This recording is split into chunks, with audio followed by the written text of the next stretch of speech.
இப்போ கொஞ்ச நேரத்துக்கு முன்னாடி தான் எதேர்ச்சையாக இந்த ரோஜா செடிகளோட மொட்டுக்களை உன்னிப்பாக கவனிச்சேங்க. நர்சரியிலேருந்து கொண்டு வந்த இந்த செடிகள் கட் பண்ணி விட்டதுக்கப்புறம் புதிய மொட்டுக்கள் வரும்போது இந்த மாதிரி வளர்ந்துருக்கு. இது எதனால் என்று எனக்கு தெரியலை. உங்களுக்கு ஏதாவது டிப்ஸ் தெரிஞ்சால் கண்டிப்பாக கமெண்டில் ஷேர் பண்ணுங்கள்.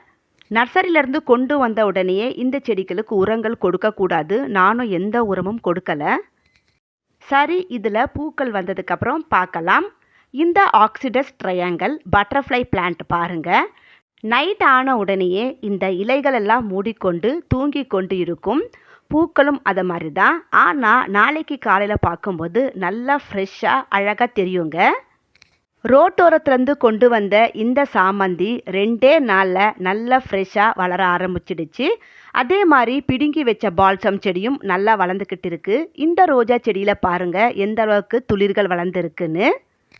இந்த சக்குலன் பிளான்ட் நான் வீடு ஷிஃப்ட் பண்ணி வரும்பொழுது இலைகள் எல்லாம் முதிர்ந்து போய் செடி ஒரு மாதிரி டல்லாக இருந்துச்சு.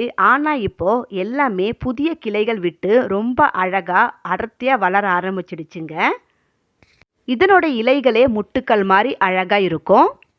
அதுக்கப்புறம் இப்போ நம்ம பார்த்துக்கிட்டு இருக்கிற இந்த பூக்கள் புரோக்கன் ஹார்ட் செடியோடைய பூக்கள் தான். இதுலேயும் இப்போ புதிய பூக்கள் வளர ஆரம்பிச்சிடுச்சுங்க.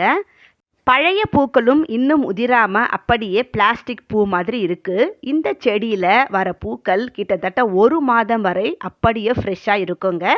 இந்த வீடியோ பிடிச்சா லைக் பண்ணுங்கள். உங்கள் ஃப்ரெண்ட்ஸுங்களுக்கும் ஷேர் பண்ணுங்கள். தேங்க்யூ.